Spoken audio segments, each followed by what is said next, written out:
Now, having said that, I've heard my friend, the Honorable Member of Parliament, dwell so much on an alleged leak tape. First of all, the authenticity of that tape has not been established.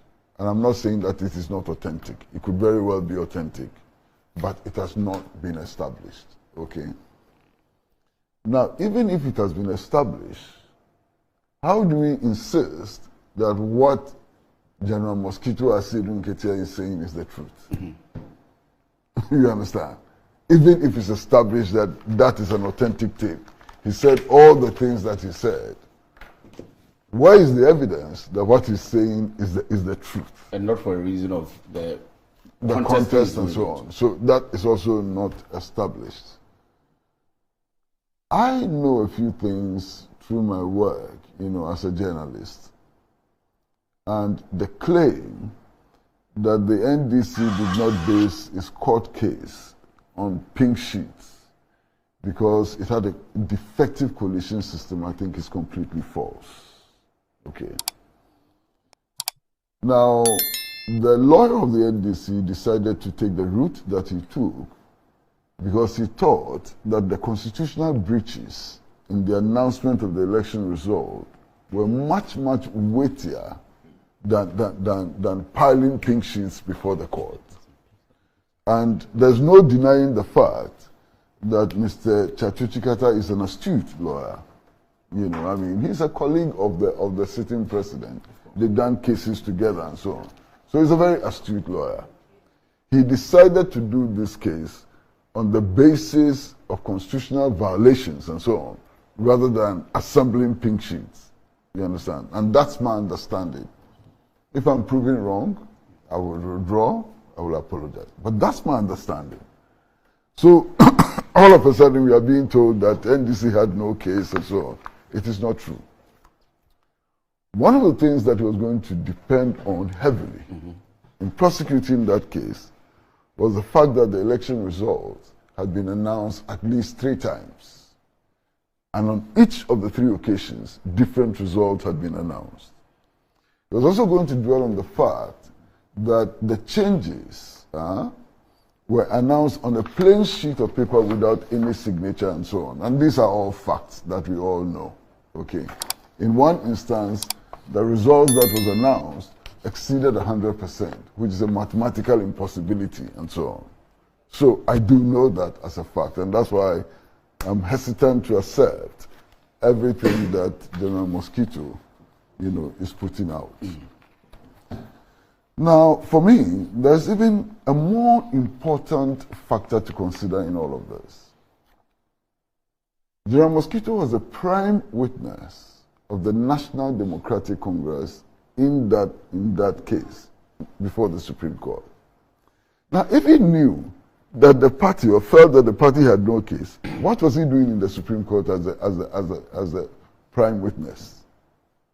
The prime witness of the party, allegedly today, and I'm using my words very carefully, allegedly today, is telling us that they had no case.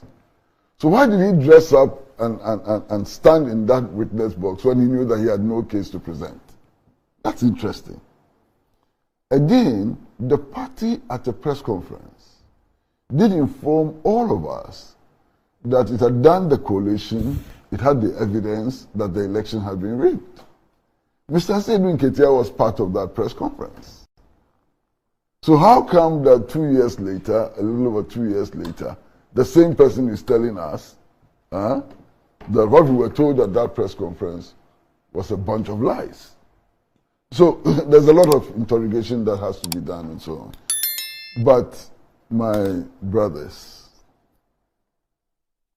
today is the 14th of December, 2022. The issues which confront this country are much weightier than the rumors and speculations around NDC and what it did and didn't do.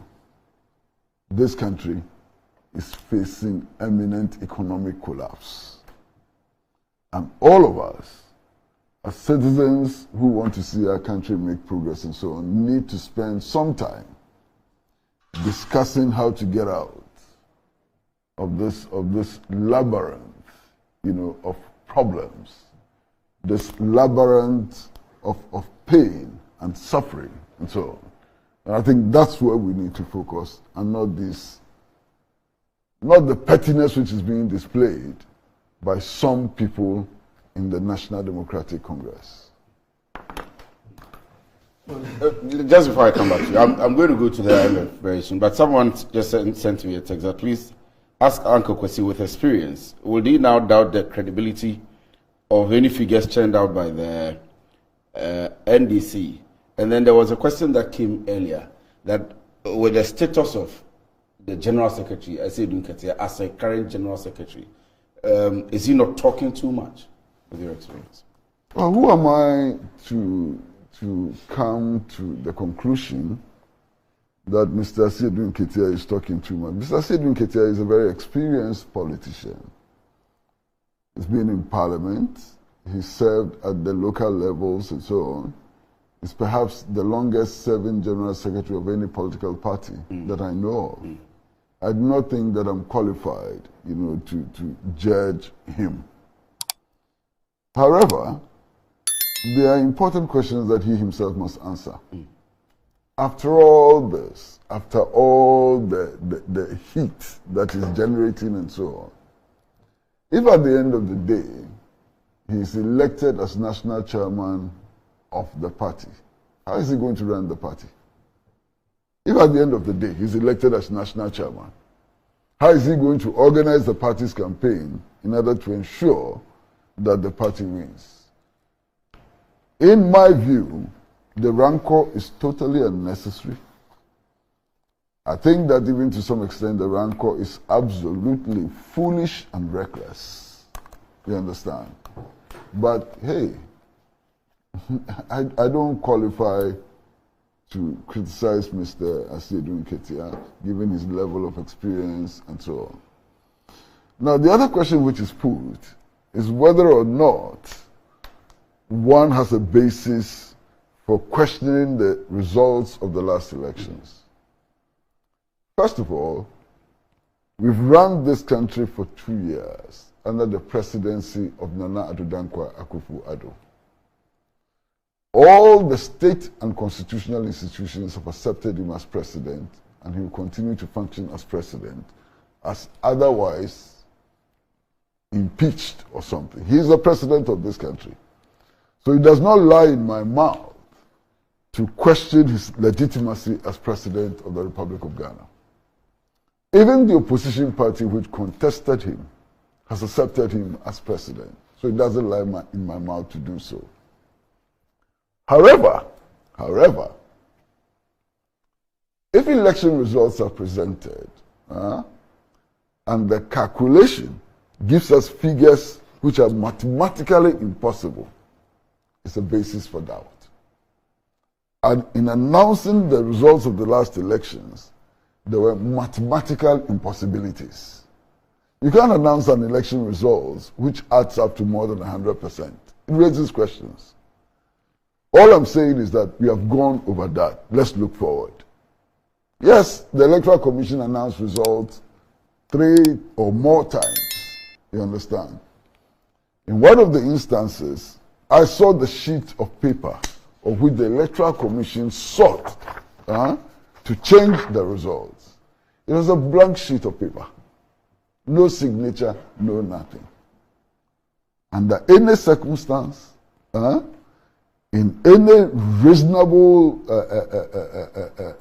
forum, such an action by the Electoral Commission will raise questions. But I'm saying that we have gone beyond that. Nana Akufo-Addo is president of Ghana. He needs to be accorded everything that has to be accorded the president, and we move on up to the next election. If in the next election, his opposition is able to organize and to convince the people of Ghana that they present a better choice, I'm quite sure that the people of Ghana will choose what, in their estimation, is a better choice. So that's where we are. Let's move forward. Right.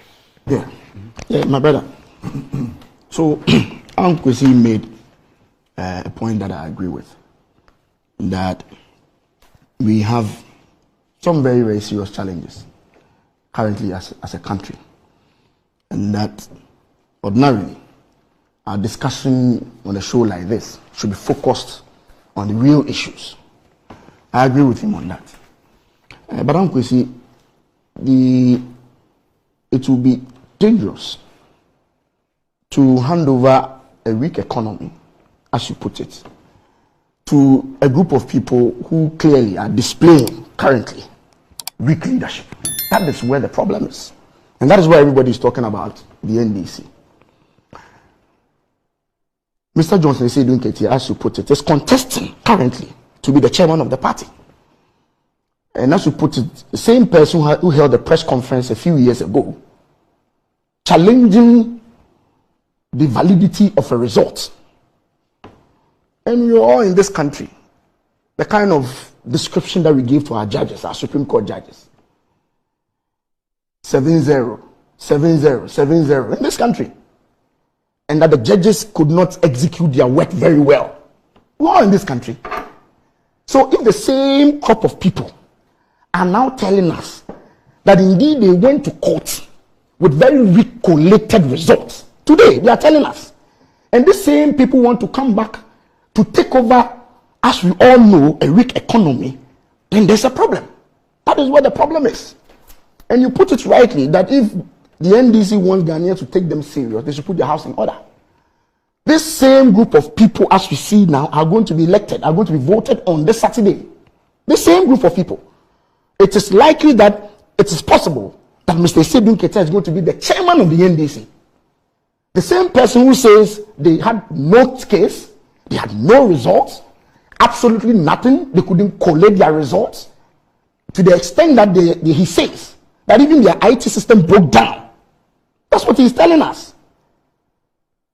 But back then, he was encouraging his people to go onto the streets, to go to the Electoral Commission, because he felt that he had won the election. That's what he was saying. So if at this particular moment, this same group of people, and we all know the challenges we're having in this economy, we want to hand over this weak economy as we see now to this group of leaders with this kind of characteristics, then there's a problem. And that is where the issues are, Angwesi. As for the authenticity of his audio, I have spoken to a few number of people. It is authentic. It is his voice. And as of now, nobody has come out to deny the audio recording. It is his voice. It is his voice. And this is not the first time he has made comments. In fact, when on live radio interviews, he has made very, very serious comments. Very serious comments against his contender, the current chairman of the party. Ayawaso, the decision that was taken. He's made all those things public. And my problem is that, yes, we have to discuss the economy. Yes, we have to discuss the fundamentals. But there's a group of people who are planning to come back into power, to take the helms of affairs, and to rule this country. Can you imagine that a country as Ghana, going through these challenges, being headed and controlled by people like Mr. Eii Atigya? That is where the challenge is. The flip-flopping. The flip-flopping, that is where the challenge is. So I agree with you, Nkwesi, that we have to dwell on the real issues, and I'm sure we are going to come there. But it's important that we discuss. We're coming to there. Yes, but it's important that we discuss. But before we go there, I mean, Collins, you have a bonanza, and that bonanza was handed over to you by your opponent. You have a right to enjoy that bonanza. You are not doing anything which is wrong. Yes. I mean, I can imagine if what is happening in the NDC was happening in the NPP, and how my friends in the NDC would jump at it, yes, and capitalize it. So clearly, you have had a bonanza which you are enjoying. I mean, this bonanza has been given to you free of charge and so on. So I cannot begrudge it. However, I think we should speak to the facts. Eii Atigya cannot by any stretch of imagination be described as the same crop of people. It's Eii Atigya. Okay. So if Eii Atigya has made comments which excite you, which make you happy, is Asiedu Nketia. It doesn't excite me, Angosi. No, don't worry. It worries me. The excitement is obvious. No, it worries me, Angosi. Everybody watching us this morning. It worries me. It worries me rather, Angosi. But worries. It worries. It does not excite me. Can lead to excitement. No, it does not excite me. It worries me. No problem. You are not excited. It's not a problem. But you see, to keep referring to the same crop of people as if every member in the NDC is behaving like Asiedu Nketia, I think is not correct. Factually inaccurate. No, but Asiedu Nketia is the general secretary. Now, he wants to be the chairman of the party. That doesn't make it the same crop of people. No, but per their constitution, until a flag bearer is elected. Every member of the NDC now is Asiedu Nketia. He's a significant member. I do not dispute that. Significant. It doesn't make, that he wants to be the chairman of the party. It doesn't make every member of the NDC Asiedu Nketia. He wants to be the chairman of the party and the leader of the party. I do not dispute that. He represents the NDC. But you cannot be talking about the same crop of people when you are actually talking about Asiedu Nketia. Okay. Now, I've said that even if this audio, video is authentic, where is the guarantee that what Asiedu Nketia is saying is true? What weight do you place on Asiedu Nketia's statements as against statement by Officer Ampofo? As we speak that's now, another dimension. Yeah, but as we speak now, Mr. Ampofo has not made any comment to debunk it. And if you ask I would have been surprised if he made any comment. Yeah, but if you ask for the weight, I mean, any mature politician seeking to lead a political party into the next election, which is not going to be an easy election, I would be surprised if such a person would jump into the fray, in such circumstances. Because obviously it is not in the best interest of the party. But Angwezi, if you're talking about the weight of it, it is very weighty. I'm not talking about the weight of it. Don't twist my words. No, you asked about what weight do I put on the audio of the general secretary. No. I spoke about weight in relation to Asiedu Nketia's comments and other comments. For example, comments by the national chairman of the party. That's what I spoke about weight. Okay. And obviously, in any such discussion, you ought to do some weighting. You understand? You ought to do some weighting. Here is Asiedu Nketia. Here are others. We heard press conferences addressed by Elvis Afriye Ankra in the run-up to the Supreme Court case. He said something which is substantially different from what Asiedu Nketia is saying. Do you believe the General Secretary or you believe the Director of Elections? The party itself held a press conference which was attended by Asiedu Nketia himself. That's true. And he gave the impression that he supported the press statement which had been issued by the party. What weight do you place on what he's saying now and what he said then? Asiedu Nketia was the principal witness in the case. And in the court doc, he said many things. What weight do you place on what he said in court and what he's saying today and so on? That weighting process is necessary if you are to arrive at some reasonable conclusions. That's all I'm saying. Okay. My problem with you is that you pick Asiedu Nketia and what he's saying and you say, this crop of people. Asiedu Nketia is not this crop of people. In any case, look, I agree with you 100%. That those, and I agree with the principle who says that those who seek equity ought to come in clean hands. Okay? So you cannot sit in the National Democratic Congress and be making all kinds of allegations against those in government when it appears that in your own house, some of the issues you raise are thriving in your own house.